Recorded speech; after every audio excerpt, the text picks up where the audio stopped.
தேசத்தின் நம்பிக்கை மாத இதழ் அப்பா பதிப்பகம் இணைந்து வழங்கும் நேர்மையாளர் சகாயம் IAS அவர்களின் அனுபவ பதிவில் கடைசி தரையில் கண்டாங்கி சேலை சென்னை புத்தக கண்காட்சியில் விற்பனையாகிக் கொண்டிருக்கிறது. நீதிமன்ற வளாகத்திற்குள் கெத்தாக துப்பாக்கி ஏந்திய பாதுகாவலர்களுடன் வந்து மாஸ்க் காட்ட முயன்ற ரவுடிக்கு காவல்துறையினர் தக்க பாடம் புகட்டியுள்ளனர். கொலை குற்றவாளிக்கு துப்பாக்கிகளுடன் பாதுகாப்பிற்கு வந்த தனியார் செக்யூரிட்டிகள் 10 பேரையும் அலைக்காக தூக்கி உள்ளே வைத்துள்ளனர். எங்கு நடந்தது இந்த சம்பவம்? யார் அந்த ரவுடி? பார்க்கலாம்.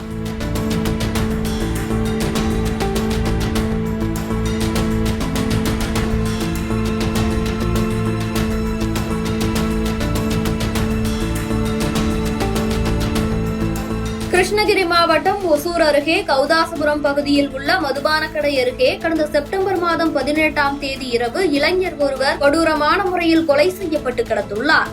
இதுகுறித்து பாகலூர் காவல்துறையினர் வழக்கு பதிவு செய்து விசாரணை செய்ததில் கர்நாடக மாநிலம் சூலகுண்டா காலனியைச் சேர்ந்த ரேவந்த்குமார் என்பவர் கொலை செய்யப்பட்டது தெரியவந்துள்ளது. இதனையடுத்து இந்த கொலை வழக்கில் முக்கிய குற்றவாளி கர்நாடக மாநிலத்தைச் சேர்ந்த ரேவண்ணா என்கின்ற ரோஹித்குமார் என்பதும் தெரியவந்துள்ளது. இவரை கைது செய்து விசாரணை செய்ததில் விநாயகர் சதுர்த்தி அன்று விநாயகர் சிலை வைப்பது தொடர்பாக ஏற்பட்ட தகராறில் ரேவந்த்குமாரை கொலை செய்ததாக ஒப்புக்கொண்டுள்ளார். இதனையடுத்து ரேவண்ணா என்கின்ற ரோஹித்குமார் மற்றும் கொலைக்கு உடந்தையாக இருந்த 4 குற்றவாளிகளை காவல்துறையினர் கைது செய்து சிறையில் அடைத்தனர். பின்னர் முக்கிய குற்றவாளியான ரேவண்ணா மற்றும் அவரது கூட்டாளிகள் ஜாமீனில் வெளியே வந்த நிலையில் ஒசூர் நீதிமன்றத்திற்கு கையெழுத்திட காரில் வந்துள்ளனர். அப்போது ரேவண்ணாவுடன் பாதுகாப்பிற்கு மற்றொரு காரும் வந்துள்ளது.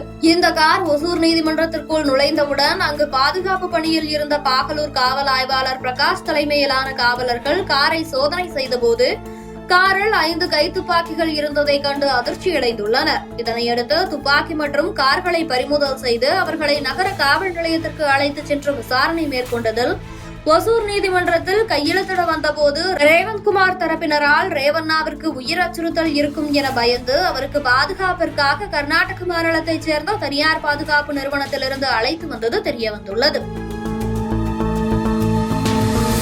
இதைத் தொடர்ந்து 5 கைத்துப்பாக்கியுடன் வந்த தனியார் பாதுகாப்பு நிறுவனத்தைச் சேர்ந்த 5 பேர் உள்ளிட்ட மொத்தம் 10 பேரை காவல்துறையினர் கைது செய்து தொடர்ந்து விசாரணை மேற்கொண்டு வருகின்றனர்.